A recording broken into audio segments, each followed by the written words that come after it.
do it. Hello, and welcome to the third episode of Heels on the Court. My name is Lee Lyons, and I'm here with Sam Kirschenbaum. Sam, how is your week going thus far? It's a long week this week for some reason. And maybe Yeah. especially long because in the internet world, it's been 2 weeks since we've done anything. Since But we've done that's okay. anything, but we recorded an episode. We were trying a different platform, and the sound quality was just horrible. Even though it was I feel like it was a good episode. I think that we had a lot of fun recording it. But oh well, stuff happens. But it's an exciting couple. It's been a couple of weeks, 2 weeks. We've got a lot to talk about. Exciting stuff this morning coming from the MLB. We'll talk about how the Negro League is now considered part of Major League Baseball, as well as, was it last week with the Cleveland Indians announcing that they're changing their name? That was last That week, is right? correct. Yeah. Recently. Let's just go with It was recently. it was recent. And then we're going to talk about some college football because today is early signing day. Woo! And then we'll talk about Johnson. It's early. I haven't had a full cup of coffee yet. Keontae Johnson and Sam had a similar experience back when he was coaching college basketball. So we will talk about all of that. But Sam, why don't you go ahead and lead us off with the MLB's big news today? Well, now Major League Baseball is recognizing the Negro Leagues as part of their history, which actually is a little bit, I wouldn't say controversial in the sense that these stats shouldn't count, because I think if we look at the makeup of Major League Baseball right now, clearly a lot of the best players ever and a lot of the best players right now happen to be black players. And controversial to me in the sense of, where were you, however many years ago when the Negro Leagues were a thing, allowing that to go on and not having a merger? Now you are kind of taking claim of a part of history that maybe isn't rightfully yours. Yeah. But the inclusion, I do obviously really support. And when you think of a lot of the best players in the history of baseball, a lot of Negro League players come to mind, like Josh Gibson and Satchel Paige, Monty Irvin, and so they deserve to be recognized as Major League level players. I just don't know exactly how I feel about Major League Baseball sort of just scooping up the history like they're responsible for it, when really they kind of neglected a portion of society for a long time. But a good move nonetheless, I think, at this point. Yeah, I think that I'm in total agreement with you. I think that the recognition that the Negro League is getting is the recognition that they deserve. I mean, the league was great, and I mean, isn't there a Negro League Hall of Fame and stuff like that? So I just think I'm in total agreement with you that I think that the recognition is great. It's just, you just don't want to take away from the fact that, it was its own thing, and the MLB shouldn't be like, we caused this and like that. It's not something to be proud of, to have segregation and stuff like that. But at the same time, like, respect the history, respect everything that went on. But also these players deserve the recognition that hopefully that they're going to continue to get outside of being a separate entity kind of a thing. No, definitely. And I think when you think about, seriously, Satchel Paige, a lot of players that played around that time would say that he was the greatest pitcher of that era. And how are we going to recognize somebody like that now? I think for younger generations, the best way to do it is to put them into Major League Baseball territory and allow them to be celebrated in that way. Totally. So yeah, I just think it's a really cool thing, and I'm glad that they're getting the recognition that they finally deserve. It just like what we're going to talk about with the Cleveland Indians was just well overdue. Read an ESPN article that said, this is 100 years overdue. It's nothing to celebrate, and I agree with that. So I think the same principle kind of applies. But just shifting over to the Indians, I kind of honestly even feel gross just saying the name. It it just seems like such an obvious move, and it doesn't harm Yeah. anybody. And then people are going to claim, oh, it's their history. It's the history of 100 years they've been the Indians and blah, blah, blah, blah. Well, that's great, except your original name wasn't the Indians. So, they were the Spiders, and I believe they had one name before that for like a season, but I can't remember the name. Let's go So back I, to the spiders. yeah. So, just go back. If you want to make the history argument, be the Spiders again. Yeah. And let's just move on. So, yeah, what are your thoughts on kind of the way that this is being handled? And Yeah. is it too late? I definitely don't think it's too late. Kind of like what you were saying, it is long overdue.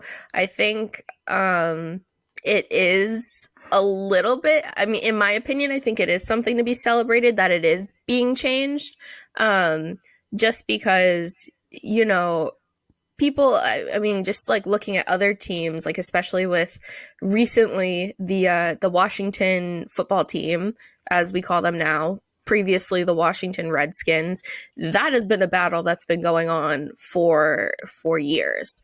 And it just now they decided to change it, but not because they wanted to change it, but because of sponsorship issues and the reality that they could lose money if they don't change the name. Mm-hmm. So, while it wasn't necessarily changed for the correct reasons, in my opinion, it should have been changed because it is an offensive name for a sporting team. I am happy that it was changed. It's kind of the same for me with Cleveland. It should have been changed a long time ago.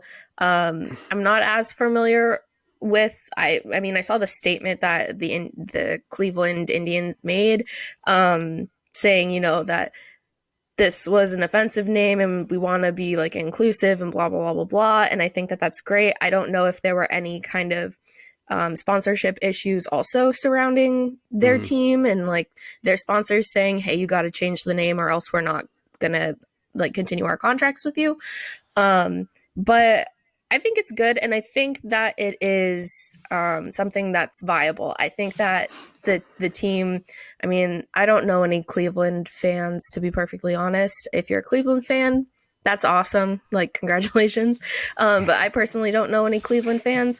Yeah. I think, however, it would be cool if they do change their name back to either the Spiders or whatever it was before that. Well, I do want Then to you correct can. myself really fast, just jumping real fast.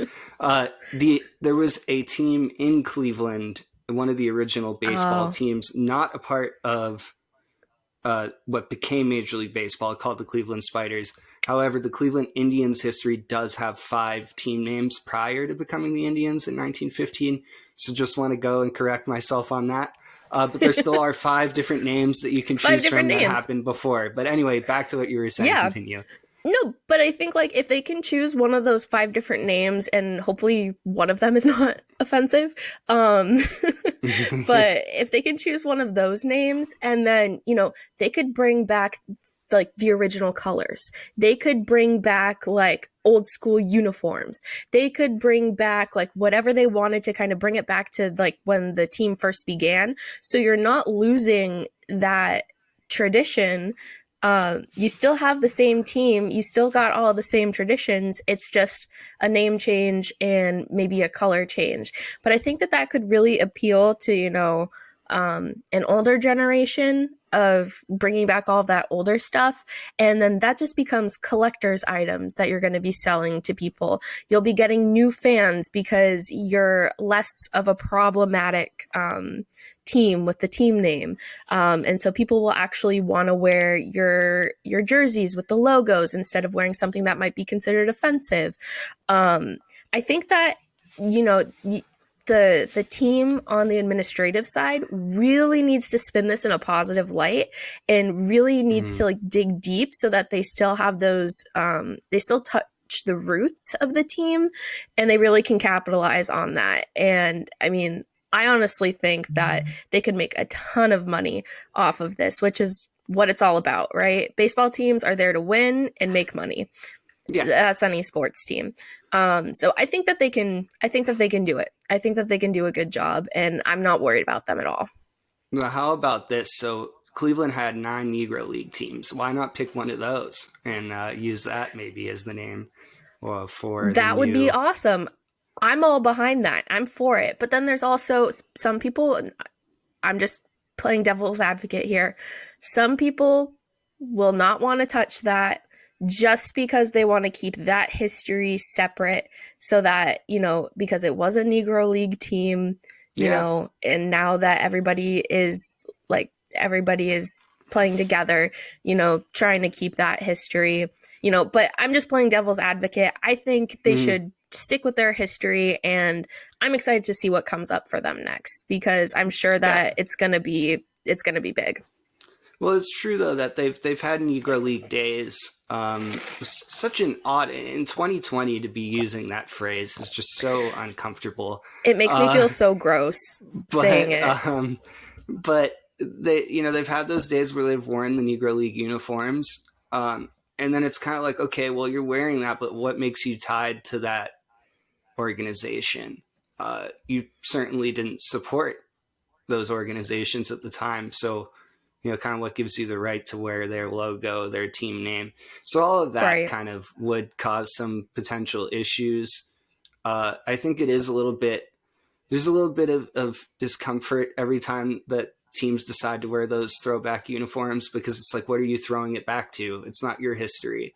Yeah. Um, but sometimes it's the city's history. Sometimes they're wearing something that wasn't even in the city that they are representing. So there are so many issues that might come along with that idea, but it was just something that kind of came to my head of, well, if we're trying to combine the two together, maybe we can make some positive history where we look back in a Yeah. 100 years. Maybe it's something that's positive then. uh, but yeah, you got to be careful, you got to do it respectfully, and you got to represent whatever it is you choose in the best way possible. I would like to see just a change in color scheme though, just Yes. from a fan's perspective. I don't know what that does for business. You'll have to tell me in a minute, but Yeah. I I just don't really want.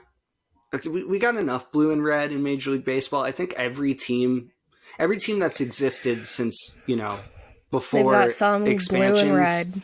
had Yeah. had worn blue and red at some point in their history. So like let's pick something new. Let's do something different. Let's bring back the Diamondbacks with the pinstripes and the purple. Like, I think they wear ooh, those on Sundays now, and on the on teal. Thursdays, something like Mm. that. Yeah, they wear it I mean, once can you once a tell week. that like I like the color teal?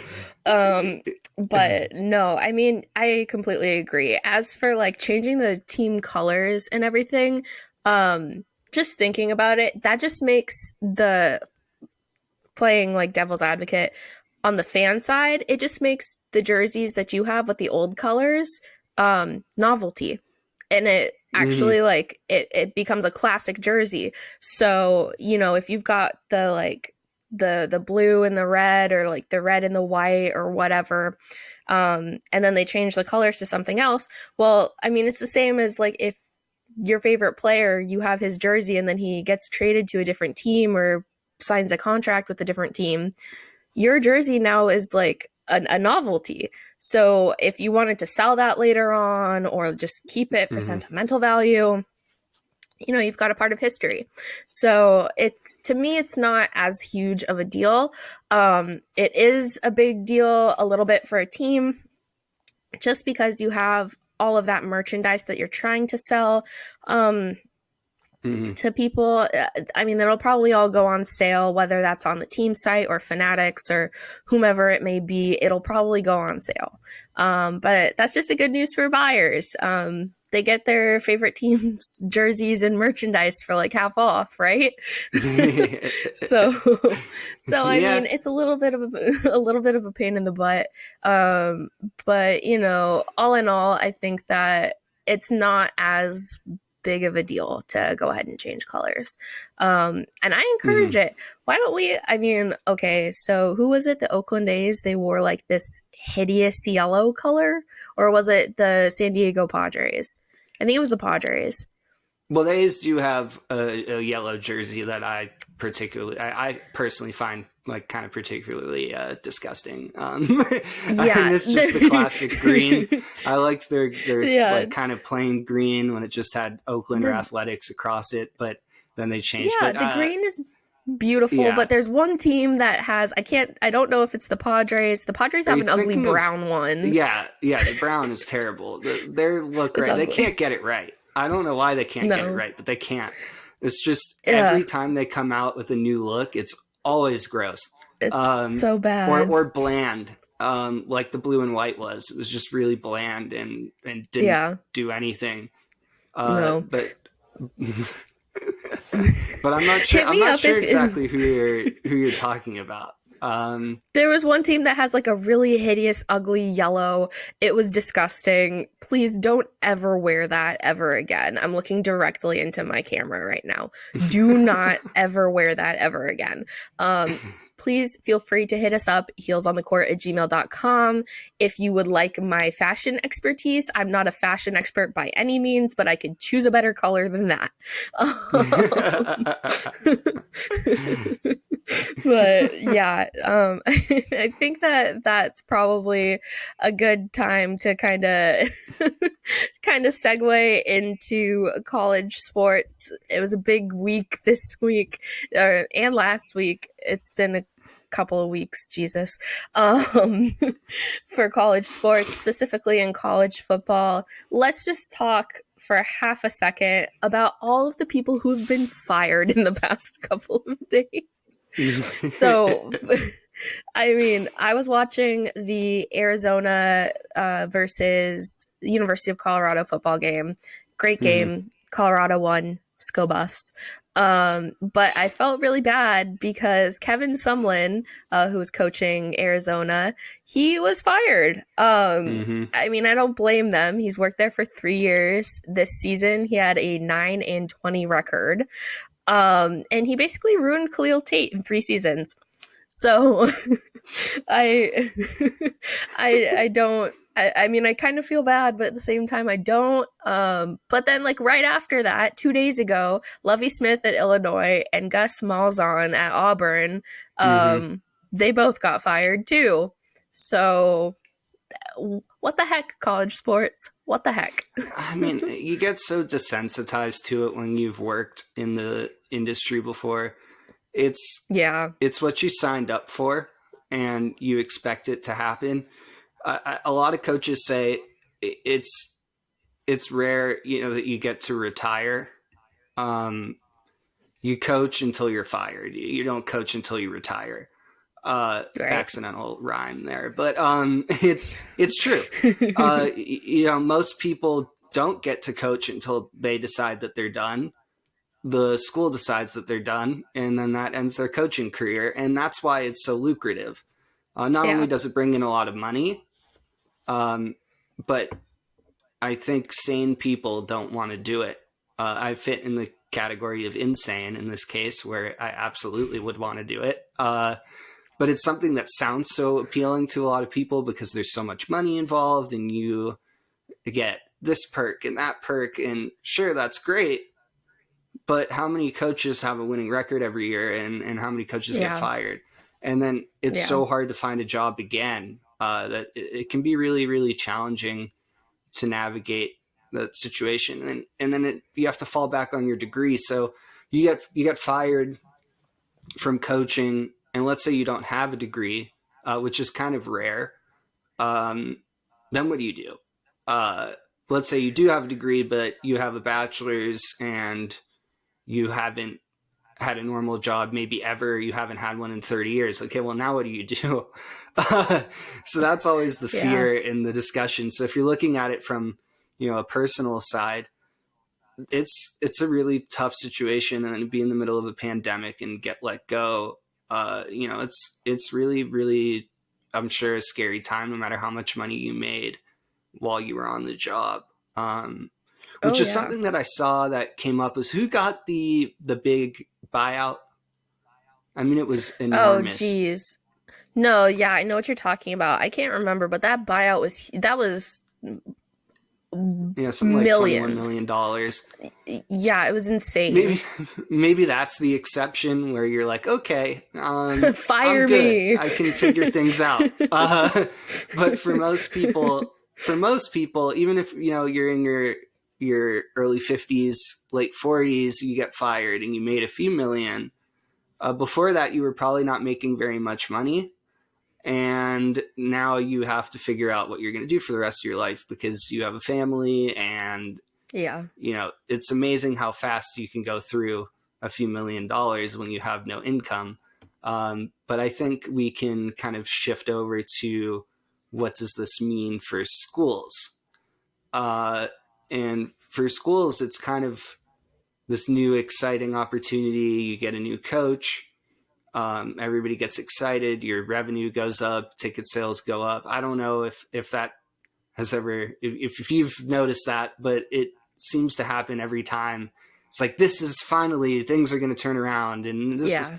but then so often it's not even the coach that was the problem. I know. So Yeah. it's interesting how that works, and it's interesting too to see who these guys get replaced by, because sometimes you really scratch your head. You're like, okay, well, you fired one guy and then you hire another guy who's just an older version of the guy that you Of fired. Like, what are the you same really guy. improving upon? Yeah. Right, So, right. Yeah, I mean, it was this um, kind of the same like when I was at CU. All 4 years while I was there, we had Coach Mike McIntyre, and I loved Coach Mike. He was great. He took us mm, to the Pac-12 championship. It was awesome. Thank you, Coach Mike, for all of your service. After I graduated, he actually ended up leaving. I think that was just like the end of his contract, and he actually went to Ole Miss. I think that, mm-hmm. and he's not there Defensive anymore. He's coordinator. No. yeah, he's somewhere else. I think he's at like a school in Kentucky or something like that. But he was replaced by Mel Tucker. And Mel Tucker was only there for a year, and he was poached by, I believe, Michigan State. So he went to Michigan State, and we were like, peace out, Tucker. And now I think we have Kevin Durrell and KD, my Carl K, Durrell, but Carl Durrell. yeah. KD, he's my KD, and he's awesome Mm-hmm. because this season we were basically ranked at the very bottom of the Pac-12. They were saying this team is not going to do well, and look at us. So we basically tied with USC, and we should be playing in the Pac-12 championship instead of Mm-hmm. them. But those are just my opinions. But yeah, I mean, like it is a tough time in college sports, and especially with like COVID going on, for coaches specifically. But then it's also tough for the players. I mean, today, right now when we're recording, it is Wednesday, December 16th. Today is the first day of the early signing period of NCAA football. Mm-hmm. There the NCAA enacted a recruiting dead period because of COVID-19, and it's been going on since March. So recruits haven't been able to take official visits. But despite all of that, this early signing period has remained firm. It's going from today until Friday, and the high school recruits are able to sign their national letters of intent and lock them into the colleges of their choice. And this is the fourth year that the NCAA has held like an early signing period. Previously, there was just the one Mm-hmm. National Signing Day. That was the first Wednesday in February, but it's just exciting. It's an exciting day Yeah. to see, like, ESPN is covering everything, and then it's like USC added another quarterback and like all of that. And it's fun to look on Twitter and see all these schools being super excited about their new recruits. But Mm-hmm. it's kind of crazy because these guys, like that haven't been able to like visit these campuses, and they're like, I wouldn't say going in blind because you can watch all of these games like on TV, Yeah. but you can't meet the staff, you can't meet the other members of the team. It feels like it's a little bit of going in blind, and I wonder, since you worked in college sports, I'm sure that you probably had recruits coming through for the basketball team, just to like check out and see what was going on. What was that like? I mean, did you like how was the interaction, if you had any, and do you think that this is going to be something that these recruits currently are missing out on?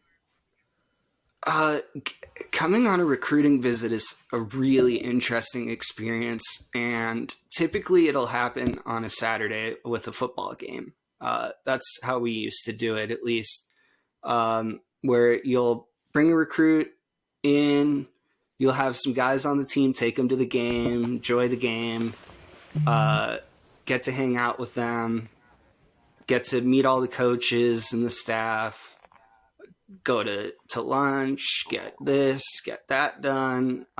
You look at some uniforms. You really get this cool experience of getting to kind of enrich yourself in the culture of the school,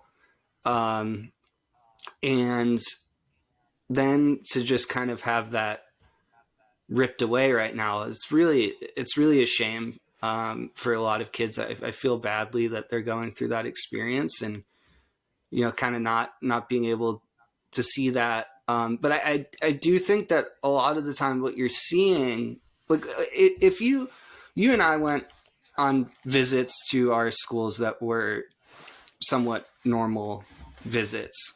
Yeah. Although mine too, I kind of was looking at basketball and doing that sort of thing. But I know that when you go and look at schools, like, you see it from its true lens most of the time that you're on the regular visit. Yeah. Uh, there's not a whole lot of embellishment or anything of that nature.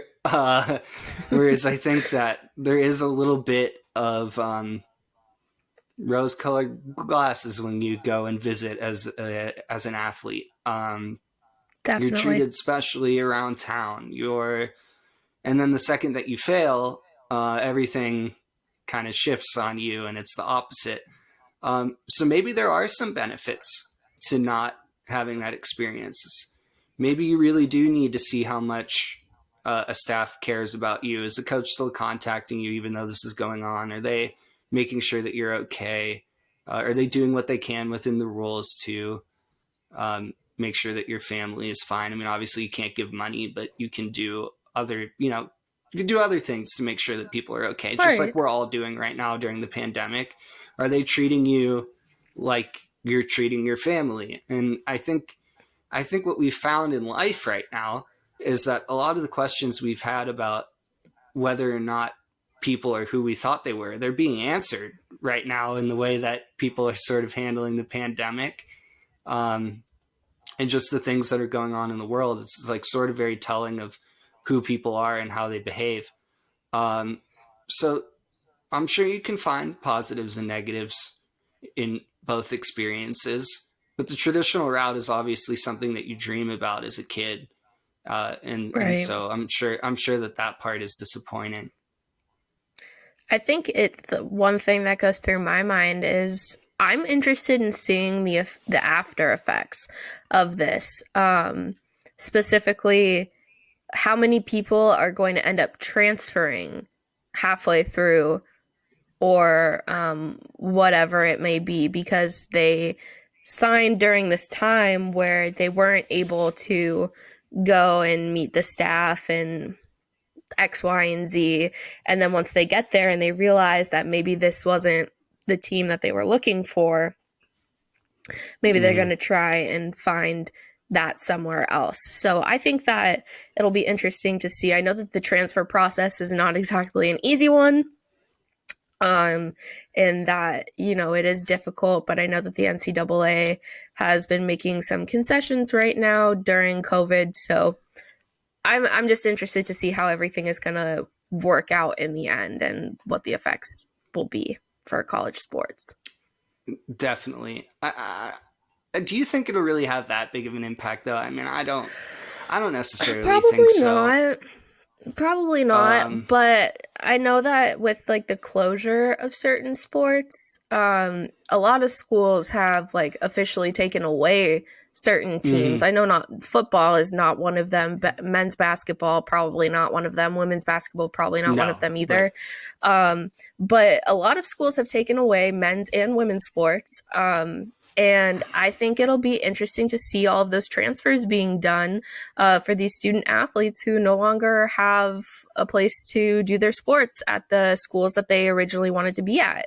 And I think that it's also Hmm. sad on like one level because, you know, if a student was there for 2, 3 years and has been doing their sport the entire time and then their sport was taken away, well, clearly they're enjoying the school. They've made friends, they've established themselves at a school, and then they just have to Yeah. go to another one to go play the sport. Like Hmm. it doesn't seem right and it doesn't seem fair. And I know that it's a little bit of a financial burden on these universities, but the university made a promise.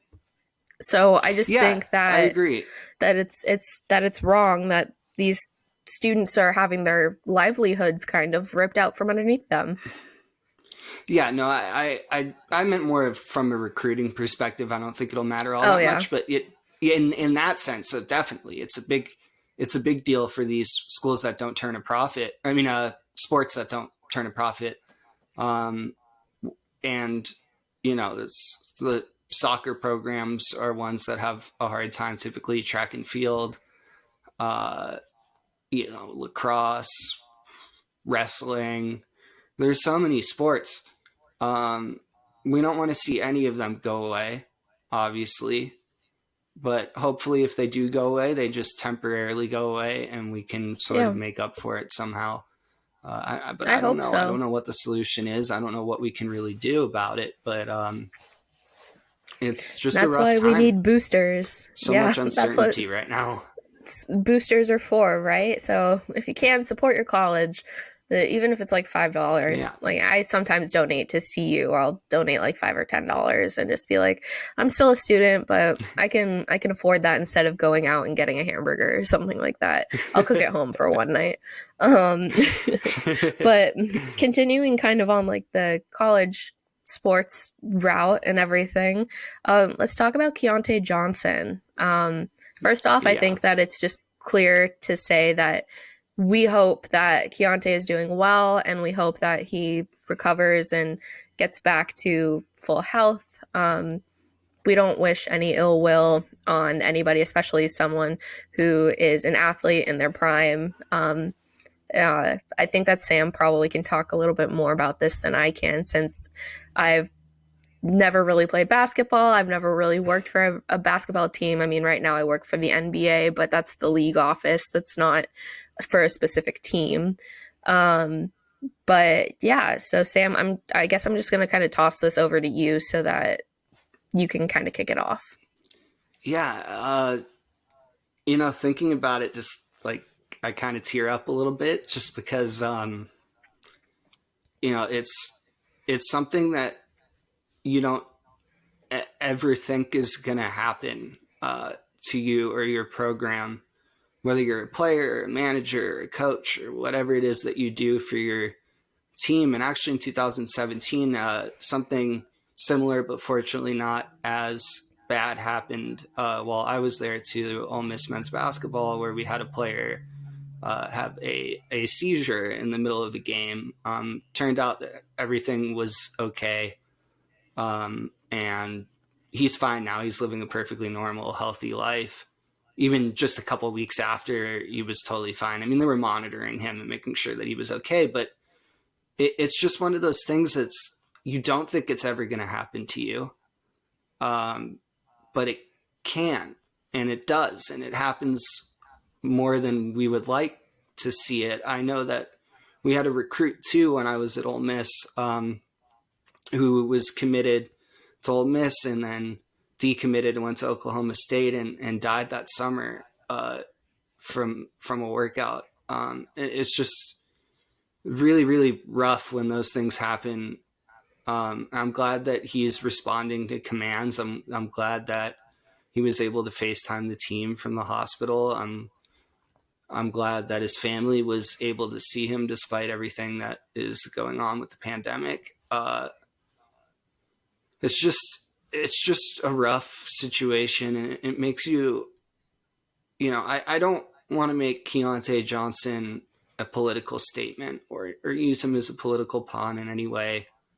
It just makes you wonder what role COVID played, as they had an outbreak a couple of times within that program. Yeah. Um, and what I really, really hope is that we're going to find out one way or another exactly what caused it and exactly what happened. And I just hope that people can respect Keontae Johnson and his family, and allow them their space to figure this out, because COVID or not, it's not his fault at all. No, Um, and there's clearly an issue, and something needs to be fixed, and he needs to be monitored because this is his livelihood. I'm sure that he has dreams of going into the NBA, and mm,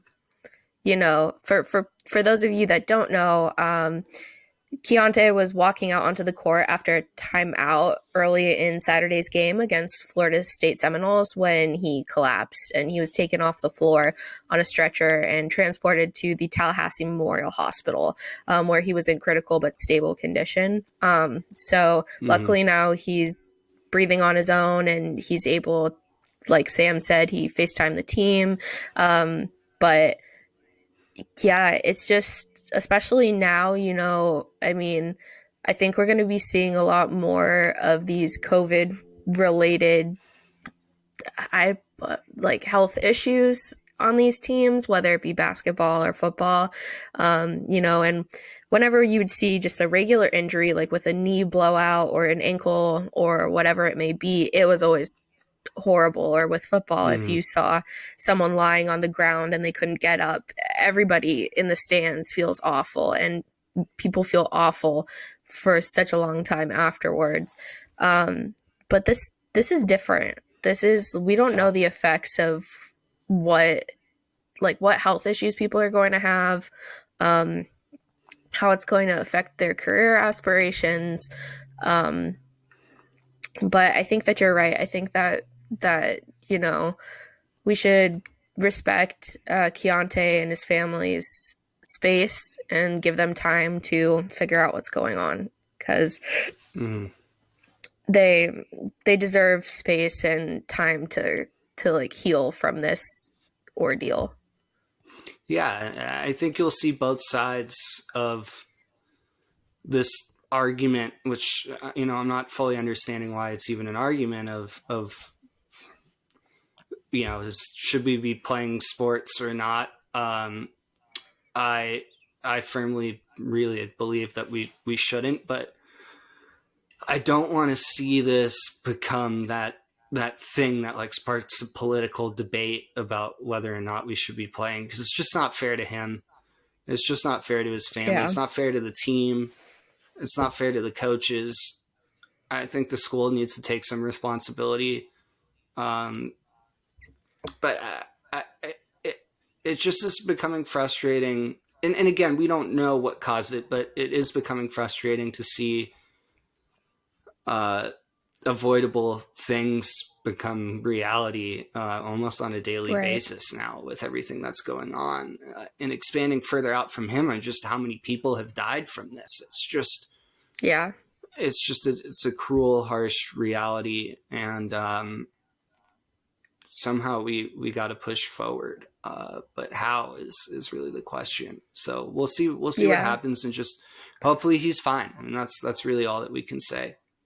Yeah, I really hope that he is fine. I mean, he's the team's leading scorer and rebounder. He Mm-hmm. averages 19.7 points and 6 rebounds per game this season. Um, Yeah, so he they would have need been a top him. pick. Would have been a top pick in the NBA draft. Decided to go back to school and kind of just. I mean, that's a selfless thing to do, is turn down millions of dollars to come back and play. And I hope that he has a full recovery so that he gets that contract that he's entitled to, for the hard work that he's put in, and how good he's really gotten.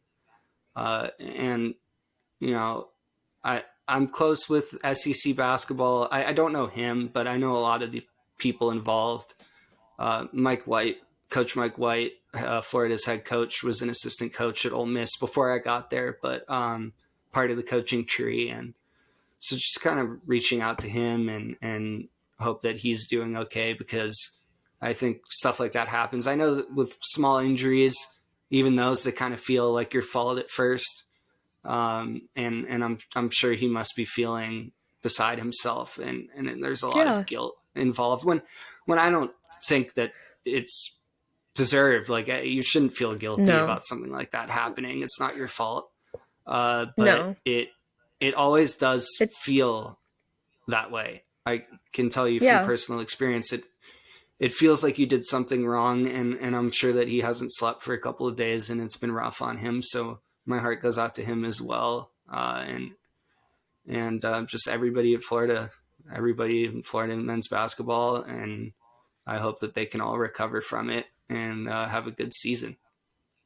Yeah, me too. I think that that's all they can ask for, right? Just, keep their heads up and, you know, keep just taking it one day at a time, I guess. Mm-hmm.